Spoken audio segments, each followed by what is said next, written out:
And welcome everyone. We are having an awesome indie spotlight for you here today. We're going to be talking about a really, really cool webcomic, and I'm excited to dive in and learn a little bit more about it. I'm one of your co-hosts for the evening, Michael, joined by your fellow wicked co-host, Matt. How we doing? And as usual, we have with us an incredible creator. We have with us Mary, and she's here to talk with us about her webcomic MK's The Strange Case of Dr. Jekyll and Mr. Hyde. And so again, we're really excited to have you here. So welcome. Thank you for joining us. Thank you for having me. I'm very happy and honored to be here, guys. You're welcome. Oh, thank you for saying so. Yes, and we're going to dive into all about what your comic is and all of that great stuff. But why don't you start by telling us a little bit about who you are and how you first got started in comics?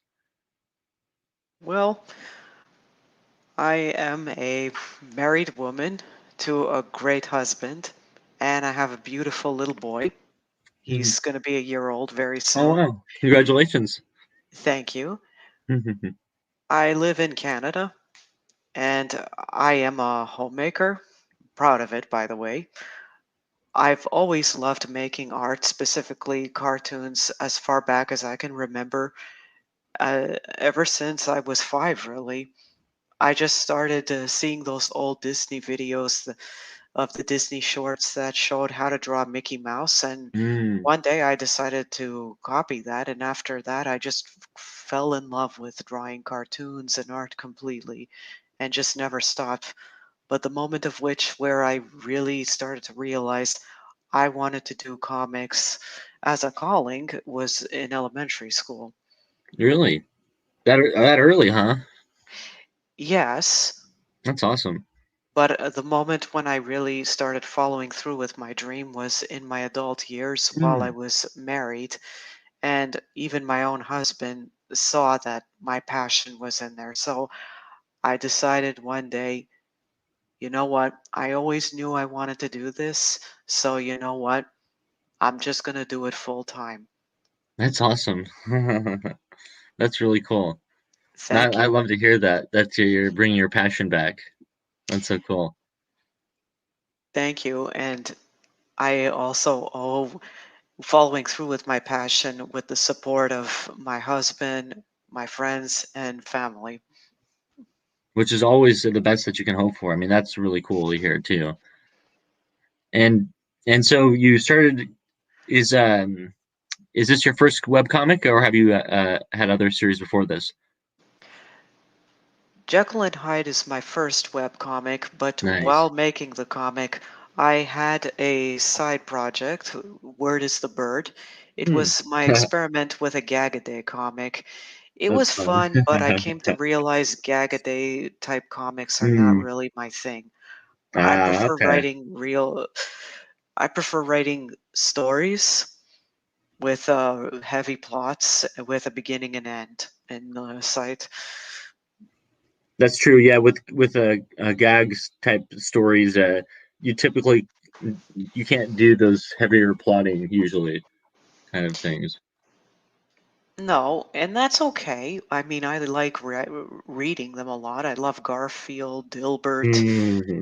and there Classics, are a of lot course. of Gag-a-day webcomics that I enjoy reading.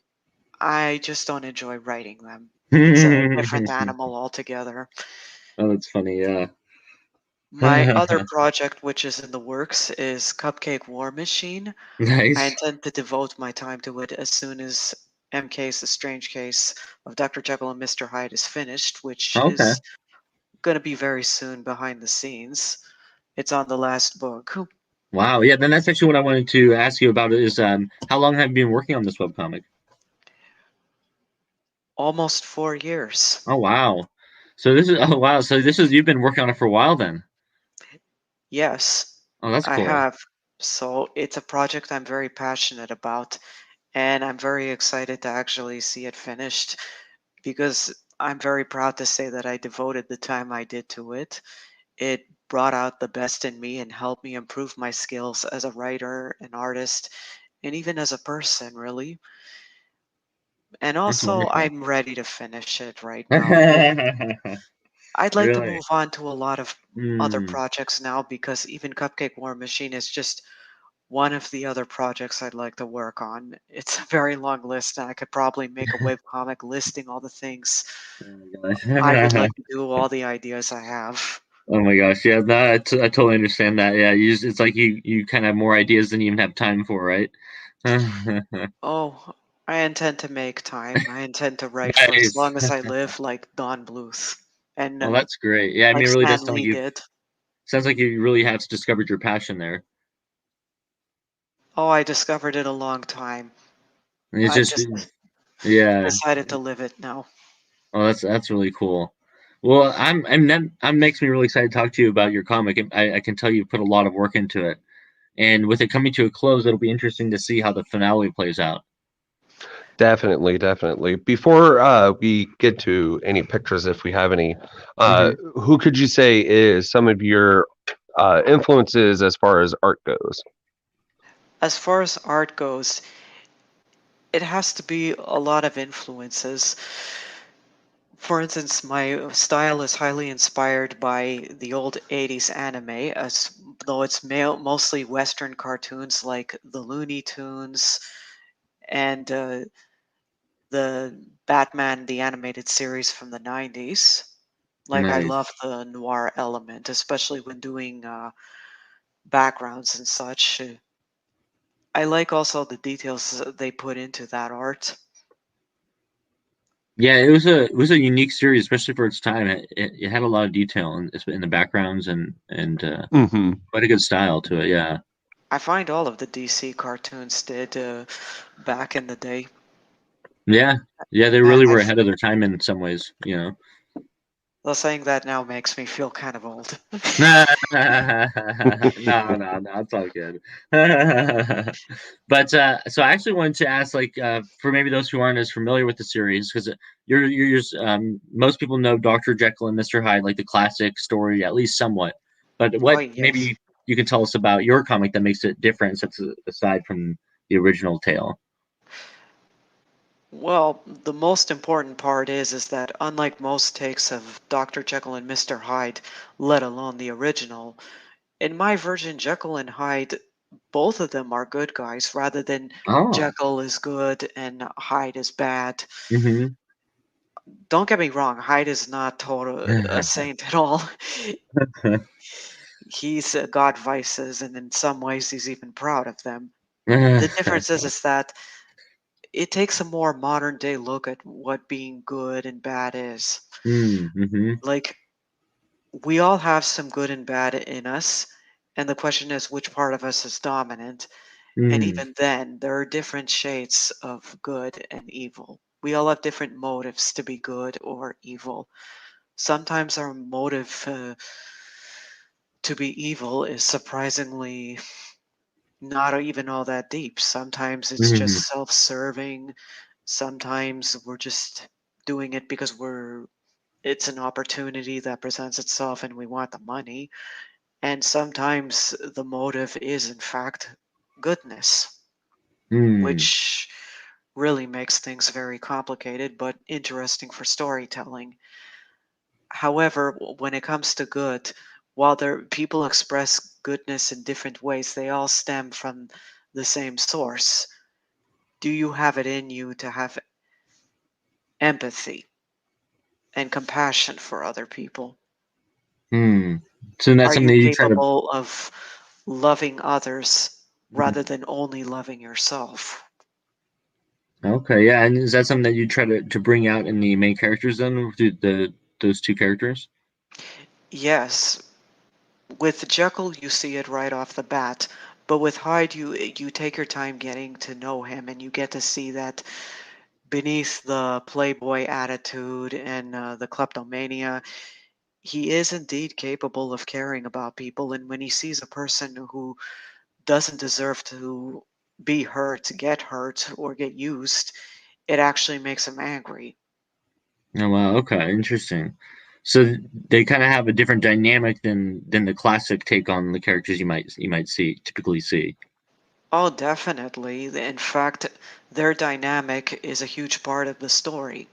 They're like Hmm. two brothers who are very opposite and tend to fight a lot because of it. but ultimately they have each other's back, and they make a great team when they put their heads together. Okay, that's pretty cool. Yeah, I like that. That's a really interesting take on it, and it kind of lends it to that adventurous kind of style that it seems like you're really trying to take with the series. Oh yes, in fact, I was trying to go for a superhero style storytelling. Oh, really? Yes, hence why Hyde is designed to wear a cape. It's to Ah, hint okay. that he's a superhero in this version, so to say. That's fun. That's a good way to do it. Yeah, you kind of not only changing the style and the dynamic of the characters, but actually making it in itself almost like a superhero story. Oh yes. Though I would have to say Hyde is more of an anti-hero because even though Mhm, he mhm, does do morally good things as it's from time to time, he still steals, he still gambles, he's still a vagabond. mhm, mhm. Well, like I said, he has vices, doesn't hide them, and sometimes is even proud of them. Yeah, he is who he is. That's what can you say, right? Yes, but the same could be said about Jekyll, that even some of the virtues he has them to a fault. But that Right, goes back to what I'm saying, like and so goodness like I doesn't mean, mean it kind of perfection. makes me right. It makes me wonder because looking at the two characters, I'm going to pull up an image here real quick. But looking at the two characters side by side, you really do get a sense of the dichotomy between the two characters. But I also like what something that I really struck me was, speaking of the cape, was it that it almost looks like he's his superhero identity, or like you might have your Clark Kent versus your Superman in a sense. I'm not sure if that was Yes, intentional, but in a way, yes and no. hmm. Because the thing is that Jekyll and Hyde, that's another take that's very different about them in most stories that I did. Jekyll and Hyde are not the same person deep down. Oh, No, interesting. they share a body, but it's sort of like a, I don't know. Are you familiar with Buddhism? How sometimes there's reincarnation, but sometimes in reincarnation the soul splits, so two people can be reincarnated from the same person because they at one time they were one soul, but then their soul split so that they're now two different souls. Oh, damn. So, if So I'm understanding Jekyll and right, essentially they were one and have become two. Is that right? yes, Okay, interesting. spiritually they are two different people. Oh, wow. That's pretty They interesting don't right have the there. same they don't have the same heart, they don't have the same mind, they don't have the same memories. I mean, first of all, like Hyde's feelings for Lucy are exclusively his own. Like Jekyll doesn't even know her, let alone is attracted to her or likes her or anything. All he knows about her are what Hyde allows him to know, like what he tells him. And why does he does he keep, is he trying to keep something from him, or what's that about? Well, really, it's because when one is in control of the body, the other personality can, Hmm, like, let's just say, go to sleep or just keep their attention elsewhere. I gotcha. Like, And so when they come back, do they have the memories of the what happened while they were away? no, Oh, wow. definitely not. They do not have each other's memories. Like I I said, see. they don't share a brain. I They gotcha. can have Yeah, yeah, yeah. conversations and share each other's information, like just through conversation like that. Or let's just say if the other one is spiritually present at the same time as the other guy, they will see what's going on and be there to help them. But most of the Mm. time, when Jekyll is doing his own thing or Hyde is doing his own thing, the other one just stays out of the way because, quite frankly, Jekyll doesn't want to know what Hyde does in his Oh, private no. life, and what Jekyll does in his private life bores Hyde. Oh, that's Yeah, it's hilarious. like that. It's kind of like having a ghost who follows you around but can choose not to. That must be very annoying for Dr. Jekyll, I'd imagine. Oh, definitely, especially when Hyde is trying to interrupt his thoughts, Yeah, that does not sound good. but And I most do of the see. time Hyde just leaves him alone. Really? Okay. Kind of only comes in when he feels he needs to, in a sense. Yes, Okay, especially interesting. in later on in the story when they really become devoted to their cause. And they kind of, I would imagine, maybe start off more as enemies and maybe become, if not friends, at least allies. Oh, I can say they actually are friends Oh, they are. later Oh, on. cool, nice. But They've come a in the long way since beginning, that first issue, huh? oh yes, let me put it this way: they are not. It is not love at first sight. I don't want to. I don't want to give away too much because it defeats the purpose of reading True, the true, story. true. Fair enough. Yes, yeah, that's a good point. But yeah, as you can imagine, I don't imagine many people who are like Jekyll and Hyde would be friends right off the bat. Oh no, I can't imagine it would be. Right? It's just it doesn't seem quite compatible. Now the world of or rather the world of your version of the Jekyll and Mr. Hyde story takes place in kind of an alternate Victorian England. Can you tell us maybe a little bit about that? Yes, I can. It's semi-alternate universe. It's a bit like our world in that time, but there are some differences. The most obvious being is that fictional beings like elves, orcs, trolls, goblins, fairies, and wizards, as you will see, it's a lot like just being of another nationality. They walk amongst us all the time, and it's a very natural thing to be one of those beings. Another very big difference is that in some ways it's very advanced technologically and socially. Like, as you've noticed, Jekyll has a telephone. Mm-hmm. And also, you True. will notice that there are LGBT characters that are LGBT and very open about it, but nobody says or does anything. In their society, this is treated like a very natural thing. Sadly, it's not socially advanced in other ways, Hmm. like as you will come to see. Like it's behind in terms of things like racism and other prejudices. And Hmm. also, just the most obvious being social class. Like if you're rich, you get treated better than a poor person would. I see. So even though, despite the kind of technologies that they've been able to gain, and even the fantastical nature of the world, they used to kind of put in these real world social issues that really come up and play a role in this society. It sounds like. Yes, it certainly does, unfortunately. Well, if it was a perfect world, what would be the point of Jekyll and Hyde? True, right? Mr. Hyde would definitely not fit into a perfect world scenario there. That's for sure.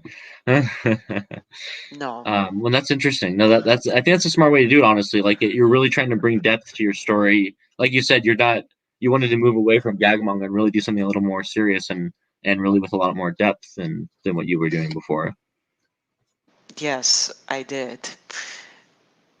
I like to write stories that stop and make you think, and also stories that people can relate to.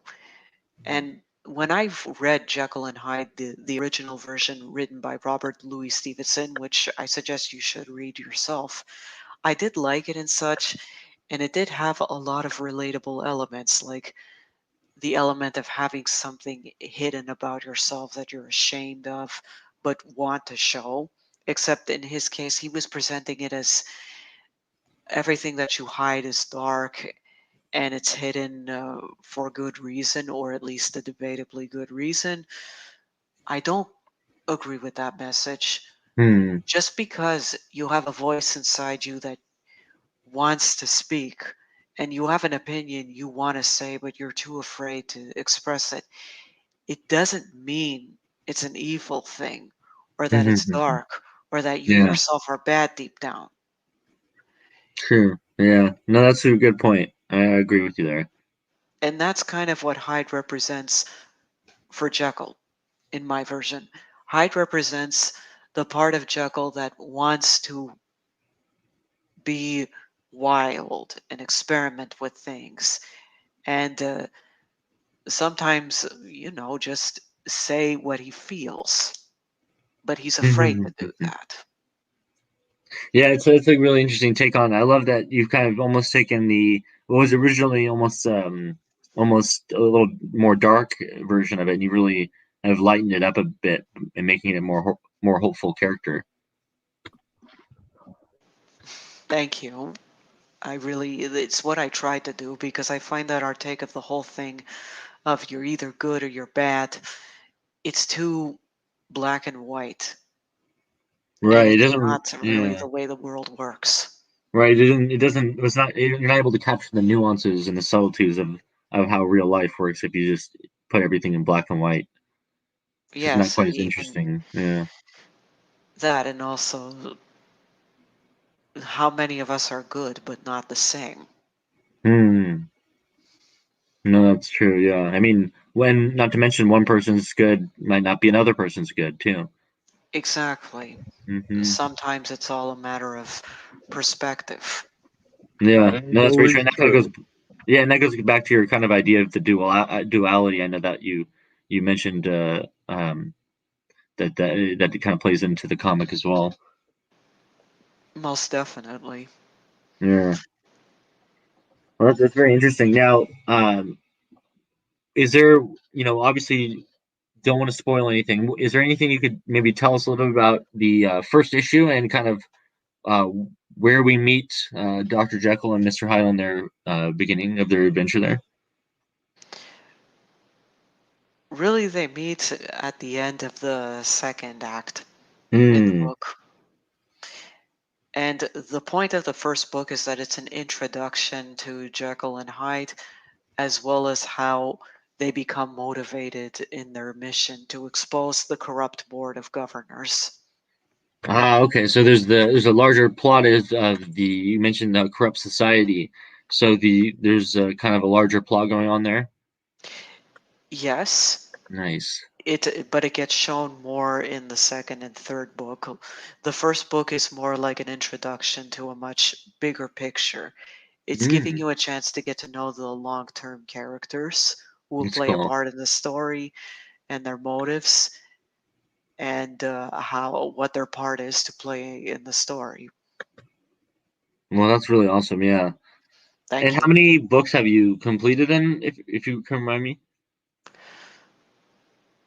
3 books are planned in the series. Originally, I was going to do 4, but I decided 3 is better, especially after writing the script.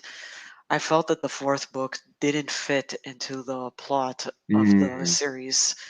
The main plot was the story of Jekyll and Hyde exposing the evil board of governors, and once that is done, that series specifically is done itself, Really? and it's best to just stop it. You don't think you'd ever Maybe go one back at some point, maybe? I might. In fact, I don't want to give away things Okay, too fair enough. much, Yeah, yeah, yeah. No, I get that. but Yeah, I you want to play it close to definitely chest there. the possibility is there, and for sure someday down the road I want to remaster and redo the earlier books as well as a lot of the pages even recently so that they look their best. But for now, once the story is finished, it's going to be finished, and I'm just going to put it on the shelf so I can work on the other projects I've been itching to work on. Right, you mentioned the other project. Can you tell us maybe a little about the next project you're planning? Yes, Cupcake War Machine centers around an android named Warwick. He is, as the title implies, a war machine, and he was created to fight in the Fourth World War, and he was really good at it too, and even heralded as a hero. But what happens is that in one of his latest battles, he got horribly damaged and went into a coma, so to say. And when he woke up, he comes to discover that his body has been recycled and repurposed so that he is now an assistant baker.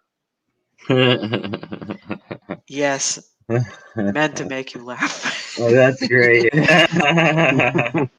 Yeah, that's a Obviously, he That fun is is one, pretty not good. happy right? about this I at can all. imagine. I do have a quick question though. So you Yes, mentioned the Fourth World War. What happened with the third? Yeah, I didn't even think about that. I leave that for you to imagine what That's it's for like. your interpretation. Ooh, okay. Well, the thing Can't be is good. that to get Cupcake War Machine, it's a bit of a satire on the old 80s cartoons where everything was semi-dystopian and there's these constant fights and they're not very plot driven. But That's then funny. everything moves on to a much better time where everything is happier now. Like basically the story could be seen as a metaphor for growing up, that back in the day we used to love the mindless violence of the 80s, but nowadays we move on to loving shows that are more about character development and don't necessarily need violence to That's be funny. driven, hence why the True. setting is a bakery, or rather a baking competition. Oh, okay, interesting. I love that. Yeah, that's really funny, and I can already kind of imagine some of the humor you might get with a war machine being transformed into a baking assistant. Like that just Oh, sounds hilarious. definitely. Yeah, that's One great. thing that leads to the imagination is the competitive spirit and Yes, the motivation to win, because very the true. grand prize is that the winning team, each member gets a wish. So I think you can guess what Warwick's wish is going to be. I'm assuming to go back to some sort of war machine. Yes, but the point of the plot is will they win the competition? And by the end of it, will Warwick go through with this wish? Will he find peace in his new role? Or Maybe he'll will find new something passion. completely different? Right, true. Well, that's fun. Yeah, yeah. That's good. So that one seems like it'll be really more of a. Is this one going to be kind of more of a gag comic again? Kind of going back to your roots in a sense, in a way. No, it's not a gag Oh, comic. It's a really? story driven comic, but Oh, it's a lot dang. funnier. Okay, interesting. I like that take. That's a cool way to do it. Yeah. Yeah, So it's very gonna. interesting. Mm-hmm. Thank you. It's gonna have kind of like a mixture of humor and story then. Oh, definitely. In Nice. fact, that is the whole point of it, humor and story. And of course, it's a bit of a satire on tournaments in anime, how they always seem to be like, larger than life. Yeah. But I intend to bring the realism of the. Have you ever seen the Great British Bake Off? Oh yeah. Uh-huh. Yeah, you Definitely. see in those competitions, in the real life, the competitions are always so friendly and civil. Nobody is bitter towards each other. They even become friends. That's true. Yeah, and I then when intend you to look at bring the that anime, into the story too. Like oh, unlike so you the kind of have anime the one. real and the kind of over the top version all roll into one. Yes, like what it is that Warwick is bringing the enthusiasm that an anime character would bring into the competition. Like, you're all my enemies, all that. But obviously, nobody's acting like that. Like, to them, Right. this is all friendly competition. And even though everybody does want to win, everybody who has a wish that they have in their heart, they know that there's no enemies here. That's pretty good. Yeah. That's definitely a different take than I've seen before on that kind of a genre. Well, the whole point of well, I thank you that it's intriguing you. I'm flattered, Oh, you're but very that's welcome. kind of the point, hence it being a metaphor for growing up. That Hmm. not every not every challenge is a battle. And some people have to learn that. It takes longer for some people to learn that too, even. Oh, definitely. Yeah. I've met people who never learn that. Oh, jeez. Oh, Yeah, we'll God. all come across. Yeah, really. Oh man. Well, that's really cool. I'm very excited. Do you have any ideas on when? Obviously you wanted to finish Doctor Jekyll, the Doctor Jekyll series first. But do you have any plans on when you might bring that out? I'm hoping I can bring it out by the summer, Okay. Very nice. but I make no promises. Fair enough. First, I have to finish Dr. Jekyll and Mr. Hyde behind the scenes, and then I can get to work on Cupcake War Machine. Very nice. And when do you think the that will be wrapping up with the final issue there? Hopefully sometime during its next anniversary, Very which will nice. And also when mark its final one, which it will be just in the beginning of summer in ah, June. very nice. Well, congratulations. That'd be exciting. Yeah, that'd be cool to release it for the anniversary, wouldn't it? To kind of have it coincide with the ending of the series with that anniversary. Yeah, that'd be cool. I think so. And also, it just brings home that it was just time for it to end. Hmm. Yeah, no, I mean that makes it kind of almost came full circle in that way. Yeah, thank you. I also wanted to mention that, sorry if this is off topic, but in Cupcake War Machine, well, there's no story up right now. Because it is a baking themed webcomic, you can actually find recipes that you can actually try. Oh, nice. That sounds fun. Well, I figure it's fine. It's because it's what's the point of reading a webcomic about your favorite hobby if you can't interact with it? And truth be told, how many times have we watched a show where people were making something and said, "I wished I could make that." Yeah, Well, really. Yeah, I That like the that in is idea of short, like you true. can. yeah, I like the idea of reading it and then being able to go into the kitchen and just and make it yourself and be like, oh, yeah, that is awesome. Like that kind of adds a little bit something extra Yeah, for and yeah. it's not hard. Yeah, Now, it's a nice little do touch. you have a plan on how long you want to make this story? Cupcake War Machine, it's going to be significantly smaller. Like I intend Okay. for it to be only one book long. Oh wow. Though of course, compared to Dr. and Jekyll Mr. Hyde, it's going to have significantly more chapters, but overall it's just going to be one book. Hmm. The story after that is probably going to be a bit longer, like possibly 2 volumes. And so you already have a planned story for after Cupcake Warrior. Your um, Cupcake War Machine. sorry, okay. I It's gotta write cool. down this title, man. Cupcake War Machine. Oh, No, it's cool, Mike. I appreciate it. A third time's a charm. I swear I'll get it one of these days here. But no. So, you said you had another series after that. It's a work in progress too. I mean, I've only made the concept art for it once and put that on the side because I kind of like to keep things in order. I want to finish one project first, then work on the other, then work on the other. Okay. It's hard to do everything all at the same time, especially when you're a mother. Right, I can imagine. Yeah, well, and especially with a young child, that I mean, must take up a lot of your time already. So it's amazing that you Oh, find time to be able to do your passion and still make comics and stuff. oh yes. Well, he's my first passion, so he comes first. Oh, And really, it's like every other type of working mother. You find a way to balance work and home life. yeah, yeah. That's really nice. I love that. I mean, it really does show. I mean, you have a lot. With your child. I mean, I feel like you have a lot of passion there that you can bring to your comic. He's part of the motivation and inspiration for Cupcake War Machine, actually. Really. And what's your child's name, if you don't mind me asking? It's a bit of a personal question, that. Okay, sorry, no need to go into personal. I just was curious, but we've had a few parents on the indie spotlight before, so I'm always kind of curious about that kind of stuff. Um, but But so it do you is always understandable if you want to keep that right, private. right, definitely. Uh, But Thanks for respecting oh, that. you're very welcome. Yes, definitely. Now, kind of getting back to the comic again. I know you mentioned that this new series is going to have a lot of humor.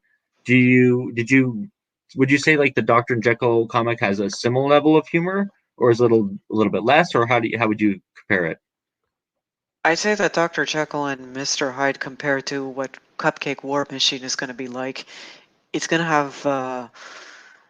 It has less humor, Dr. Jekyll and Mr. Hyde, because this one has also got an element of drama, tragedy, and action to it. So A when you're little more, trying to blend yeah. all that together, comedy is going to be a bit more diminished, but not too much, of course. So it's there. It has its place in the story. Definitely. Well, Very nice. first of all, just look at Hyde's expression. Obviously, I didn't sacrifice comedy entirely. I just kept into account that there's a time and a place for it for this kind of story. And I like this page. So we're seeing here the Golem. What can you tell us about this page here? Well, the theme of the second book is alchemy, and Oh, that's fun. the Golem is a very popular figure in alchemy in terms of Hebrew lore. Basically, he's a type of homunculus made of clay. Hence, also why he looks the way he does. Oh, okay. So he's a clay. He's made completely out of clay. That makes sense. Yeah. Okay. Obviously, hardened clay, not soft clay. Yeah. And Oh, not the kind of clay you would use for pots. Alchemy can get surprisingly dark if you were to read up on it. really? Yes, that's very understandable. I Especially when mean, you see what it takes to make a homunculus. The lore behind it is pretty dark. Full Metal Alchemist wasn't lying. Oh yeah, that's right. I forgot about that. They kind of did stuff with that kind of idea, didn't they? Yes, obviously I took it in a different direction. I made it more of a meets science meets spirituality, but yes, that Okay. dark and very grim element is still there. Oh wow. Okay. Interesting. Oh wow. So I love that alchemy. That's cool. That sounds like a really interesting idea to bring into it. Thank you. And I don't want to get into too much spoiler here, but what would you say if the second one's kind of this book about alchemy? What would you define the first book as? The first book is more about morality, I would say. Morality and self-discovery. Like, what do you Interesting. want to do with your life? Kind of like that's what's your purpose? Yes. yeah, that's always a good. For me, that seems like a very good intro for a lot of stories. I think it's a good way to Because do you're it too, putting a little because bit of yourself into it. yeah, and I've always that message has always been one that's really resonated with me personally, even from a young age. Um, so I really appreciate that kind of a story. Thank you. You're very welcome. Yeah. What was it like, writing it? What kind of inspirations did you bring in to kind of bring that kind of a story to life? The inspiration is surprisingly humble, Hmm. and I actually didn't think it would actually develop into something like this. Really? It all started when I was playing an online slot machine, free only, not for real money. It was a Jekyll and Hyde themed Oh my slot, God. and it had a very cartoony feel to it, like the Disney Pixar CGI. And it made me laugh so hard. I liked playing it solely because I loved laughing at the graphics, and thought to myself, what would a Disney version of Jekyll and Hyde be like? So, just for fun, I wrote one with songs and everything. Oh my God, really? Yes, but we're laughing and everything, and even I Right, was yeah. laughing at it. But in the end, I realized, You're like, wait a this is a second. really good story. Maybe Yeah. I can do something a bit more with it. That's wild how when you sometimes you kind of create something as a one-off thing and then all of a sudden you realize, wait a second, maybe I actually do have something here. Well, just to show you how one-off it was originally going to be, it was actually going to be just one book and end with the first book, but then I still had more to say. Hmm. Yeah, that's cool. Yeah, you're like you needed to come back and tell the rest of the story. Yes.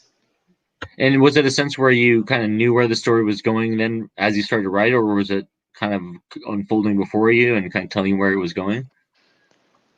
It was a bit of both.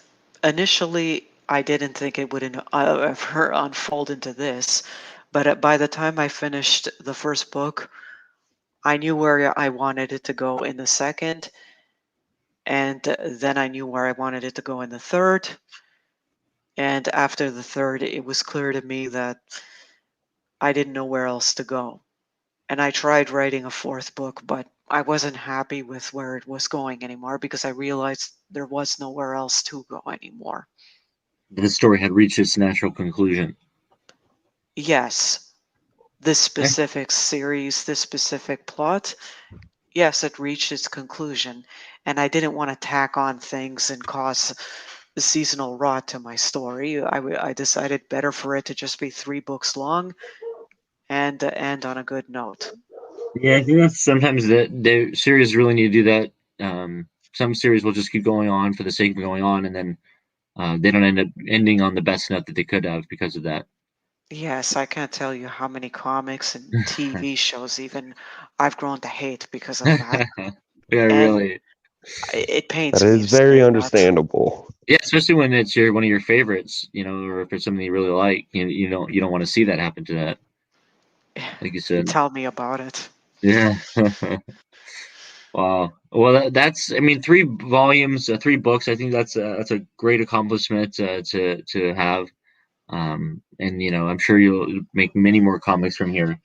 But what has it been like, kind of working on this webs comic for the last couple of years here?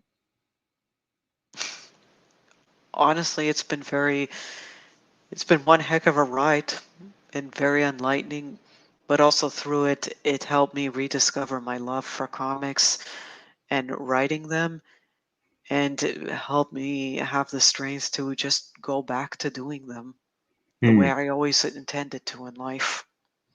Wow.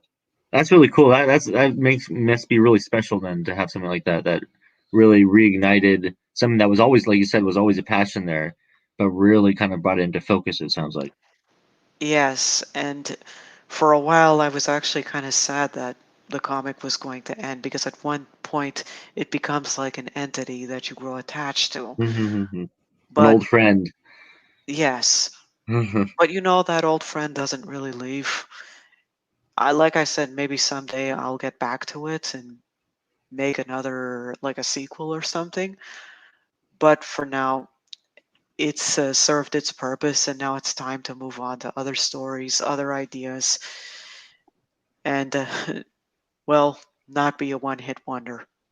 Fair enough. Yeah, that's a good point. Hmm. At some point, you want to move on to something else, I suppose. Yeah, as Yeah. a creator. So, where can people actually read the story the one that you're working on right now, Dr. Jekyll? It's on Comic Fury, All Tapas, the Duck, also known as Drunk Duck, right. and Webtoons. Oh wow, so you got a lot of variety of places for people to check that out.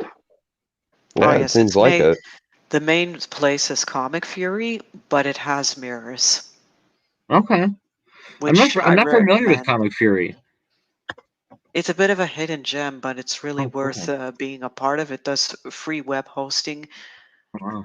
so it's perfect for somebody like me who's on a budget when Well, it that's comes to nice. stuff Yeah, like this. Though it's not for the money I'm doing it for. I'm doing it for because it really is just my calling. The passion point is project. definitely passion, Hmm. though I would love it if it went in print. And my goal is to put my comics in print and even in cartoons someday. Oh, that'd be so cool, wouldn't it? I would love to see that. Yeah, print edition and all of the above. Yeah. Now, are you gonna make the next series as a webcomic as well? Definitely. Like for now, all of these series are going to be web comics. Nice, yeah. It seems to be a really popular model. Like I feel like even just a few years ago you didn't see as many, but it's really blown up and become really popular these days. Oh, definitely. I'm really thinking that when it comes to comics, especially, I think web comics are going to be the future because, especially with ebooks and everything is digital now. Movies Mhm. have become digital with streaming, our networks have become digital, cable has become digital. I think it's only going to be a matter of time before all of the comics we even used to read, the classic ones, we're going to find them all in webcomic format. I wouldn't be surprised because you're already getting these monthly doses of comics, and then with a webcomic, you're essentially getting a weekly, uh, you know, version of that. So it's essentially digitizing it and making it more accessible. So yeah, I mean, I can Yes, definitely see that. but of course, there's also a bit of a drawback too. If you're writing a plot driven thing like I am, uh, unlike most people on Webtoons or Tapas, and I take my hat off to them for being able to do this, I cannot release an entire chapter in one day. True. I release one page at a time. And I think a lot of webcomics do that. Yeah, I think I know a few people put them out, and that seems to be popular as well. Do you put like one a week out or something of nature? How was your release schedule? I release one page every Wednesday and one page every Saturday. And of Nice. course, I give out bonuses for holidays. Oh, that's cool. Very nice. Well, that's fun. Yeah, I mean that's cool. You're getting two pages there every week. And so Yes, that when it yeah, comes to that's cool. story-driven comics, I recommend releasing 2 pages a week. Really. Is it just Mhm. because you get that more of that story all at once to kind of hold you over? Is that the thinking? It it keeps the plot moving, but at a Mhm. reasonable pace so that you still have enough time to make a buffer for yourself. Nice. Like, Okay. you don't want to release two more than you can make, Yeah, but you really. also don't want to lose. You don't want to lose so much time that you you lose viewers because you aren't releasing enough for them to read. So it's a fine balance of release schedule that you have to kind of walk. Yes, and of course, That Interesting. I'm makes not some sense. big expert or wise woman in this. I'm just speaking from my own personal experience. Maybe people have had different experiences and can say different things on this subject, but for me personally, this is what works for me, so I'm sticking with it. Hey, why if it works, why fix it, as the old Hmm. saying goes. Yep. Now here we have another page up. It looks like they're fighting some sort of I'm not sure if they're fighting the robot. I think they are fighting the robot. Well, definitely. I mean, the robot kind of is crushing Robert's wing. It's safe to say they're fighting him. Well, yeah, that would. Well, actually, that's the other thing I meant to mention. Ask you this earlier when we were looking at the cover, and I didn't get a chance to. I noticed on the cover there was a bird. They had a bird companion, and I wanted to ask about who that was. And I'm assuming that's him here. Yes, to understand Robert, you have to understand Louis the cockatoo first. Hmm. Robert is Louis' Hyde, so to say. Like, in other words, whenever Louis the cockatoo drinks some of the Hyde formula, he becomes Robert. But Oh. there's a bit of a twist. But there's a twist to it. Unlike with Jekyll and Hyde, where they're two separate guys, Robert and Louis are not, No, because the no. mind of an animal works differently from that of a person. Hmm. Like, Robert changes in body and in strength, and as you can see, he gets some of these special abilities, like the ability to scream so loud it can shatter stone and such. Oh wow. Hmm. Though obviously you see that it can't break everything, and also he's abnormally strong, almost comparably strong to Hyde. Hmm. But underneath it all, he's still Louis. He has Louis' thoughts, Louis' memories, Louis' Okay. feelings, everything. It's kind of like, in his case, it's more like Batman and Bruce Wayne. They look different, act different, and seem different, but really they're not. The only thing separating Okay. them is an appearance and demeanor.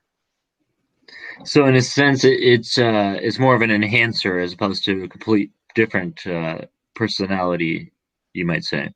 Yes, an enhancer, or more like a physical transformation. And Hmm. whenever Robert wants to re-become Louis, he needs only to drink the Jekyll antidote. Okay. Oh, And that's same fun. with Hyde. If he wants to give control back to Dr. Jekyll, he drinks the antidote. Right. And but if they don't have any antidote, are they like stuck like that? For example, let's say Yes. they didn't have any for whatever reason. Yes, they're stuck like that. Yikes. Yeah, but Now, obviously, does the serum have any like time limit for it, or is it more of when you drink the potion, you're going to remain that way until you drink the antidote? in the case of the Hyde formula, or either potion really, when you drink it, you stay that way. But in the case of the Hyde formula, it's not perfect and it can have side effects. Uh-oh. The most obvious being is that it affects every person differently because it brings out their hidden self. Hmm. So you don't know how that hidden self is going to be like, what that other personality is going to be like. So it can get dangerous. And so Hyde being Jekyll's interpersonality in a sense. Is that right? Interpersonality made Mm-hmm. into his own separate person. Ah, okay. So, like you were saying, for everybody it's different. So for someone else, they would take it, and it wouldn't come out the same way. No, it's not. It could even. It's a very big gamble. It could do a lot of things, and even Uh, Jekyll suffered a very serious side effect from it. It actually, it actually badly damaged his heart.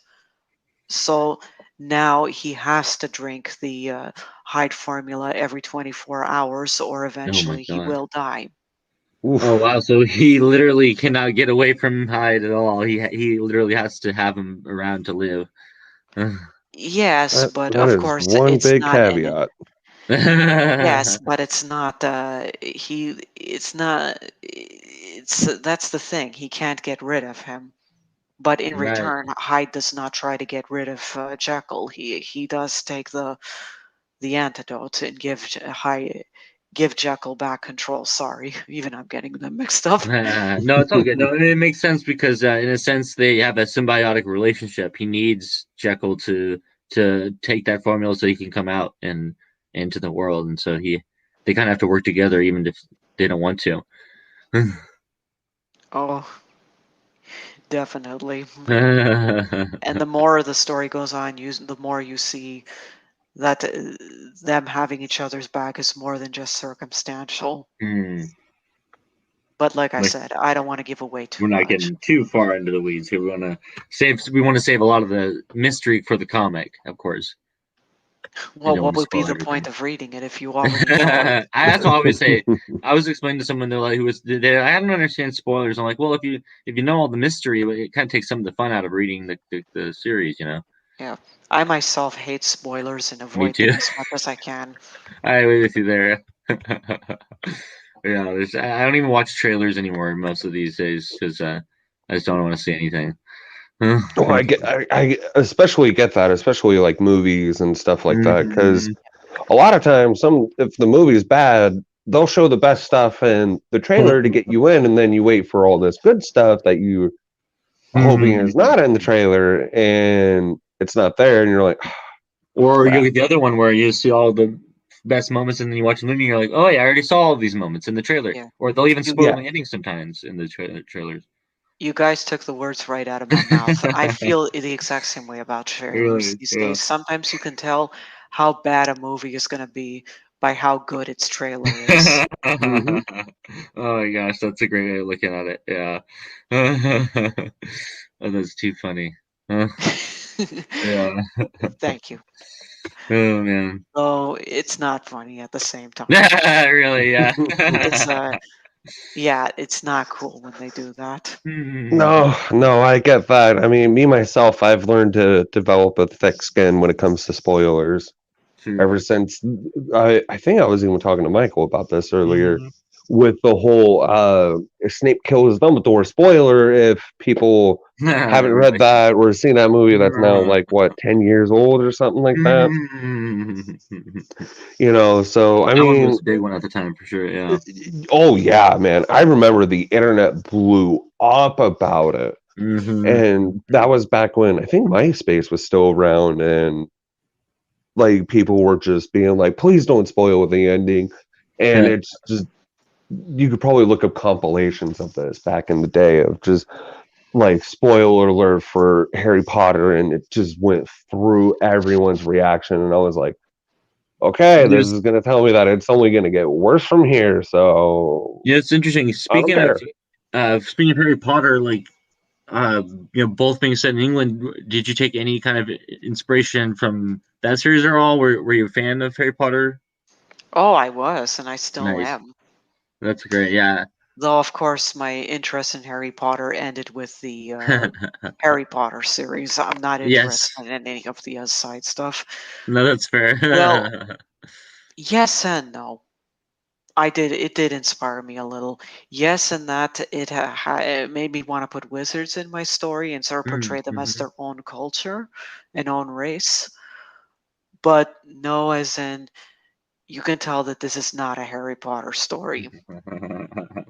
Yeah, really. I think that's probably a fair point. Yeah. Now, I mean, like this page alone, I think it looks like he's being mugged here. Is that right? He, mugged, more like subdued. Oh, geez. And who are these? Are these goblins? They're orcs. Orcs. Okay, yeah. You could tell by the Geez. tusks.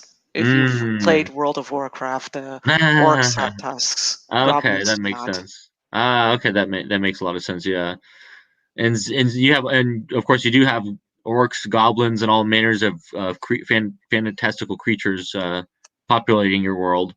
Are they kind of like what role do they play in the overall story?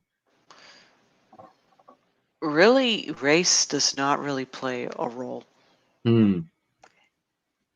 While sometimes, in the case of elves, it plays a social class, in that the elves usually, emphasis on usually, are rich, and some of the rich elves are very corrupt. So for the most part, it's kind of like you were saying earlier, where there's kind of good and bad on all sides. Even within the orcs, you're going to have your good and your bad orcs. Is that right? Well, of course, I'd never like the Nice. concept of anybody being good or bad by way of their culture, their color, or in this case, Yeah. species. I Well, think, it's interesting you bring that up because it kind of reminds me how the D&D actually recent. I'm sure you're probably aware of that too. But D&D, they were like we're getting rid of evil races. The concept of evil races doesn't really make much sense when you really break it down. And we're not having orcs just be an evil race anymore. And I thought that was actually a good move. no, especially because in nowadays, there are actual real life problems of Oh yeah. entire entire groups of people being labeled as evil just because of specific terrorist groups or because of Hmm. specific criminals.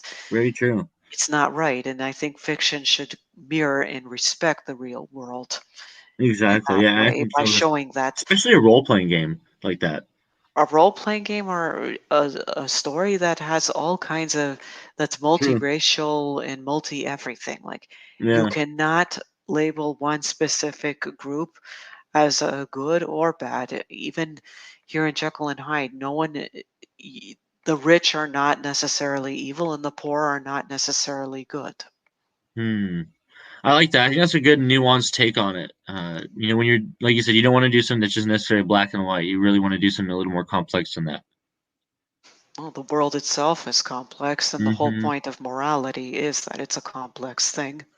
Yeah, no, I think that's smart. Yeah, like you said, you want it to mirror the real world and not just be some sort of escapist fantasy where it does have those elements. It's still you still want to make people think at the end of the day.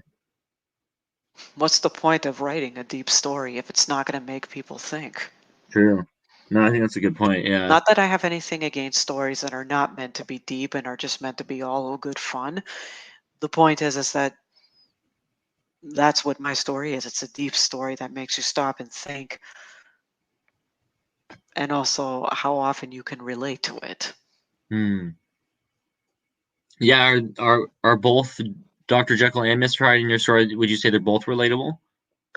Yes, I think depending on your situation, you could easily put yourself in either one's shoes. You have one character who's trying to be a good person and be law-abiding and sweet and helpful and caring to the people he cares about, but on the other hand, he's also very non-confrontational to a fault, a big pushover, and wants to save face. And then you got Hyde, who has the other extreme. He wears his heart on his sleeve a bit too obviously. He can be very, very abrupt, very selfish, and sometimes he doesn't think before he acts since he is so impulsive. Hmm. But that same passion, that same impulsiveness that drives him to be that way and to even lose his temper drives him to be rebellious in honorable ways, and also to take a stand for the little guy when no one else will.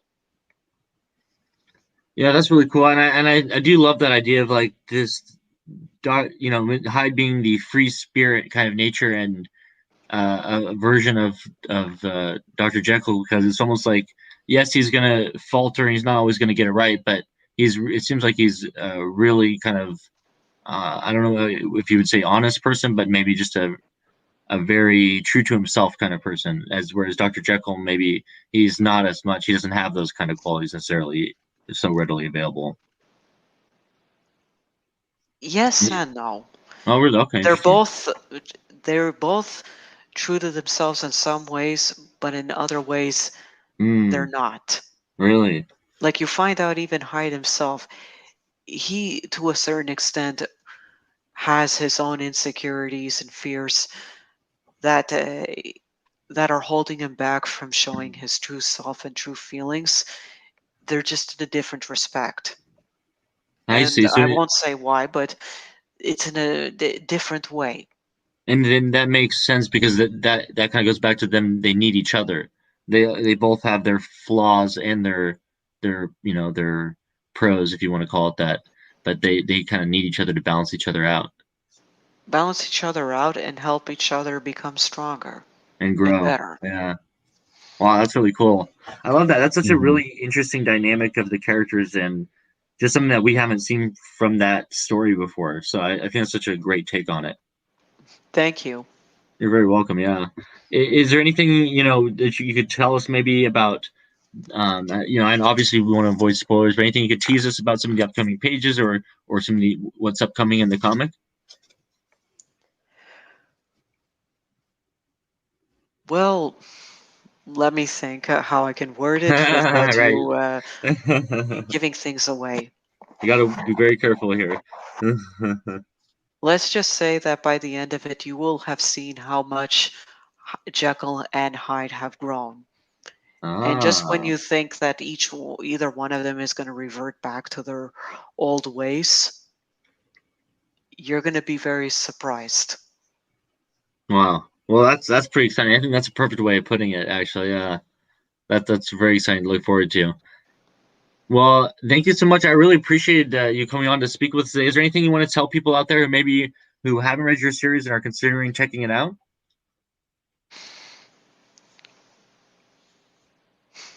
Uh, I don't know what to say. Just, well, I guess the best thing I can say is hope I've captured your interest and that you'll give me a chance and That's hope you like what you see.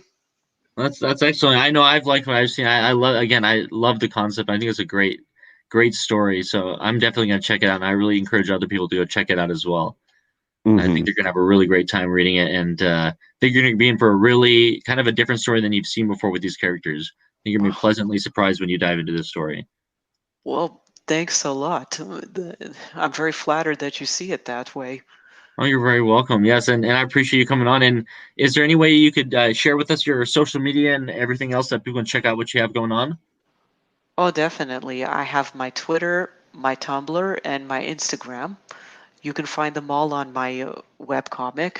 The links are right up on the navigation. Like they're in the Excellent. form of icons. They're very easy to find. And remind us just one more time where some of the different platforms that you have that webcomic on.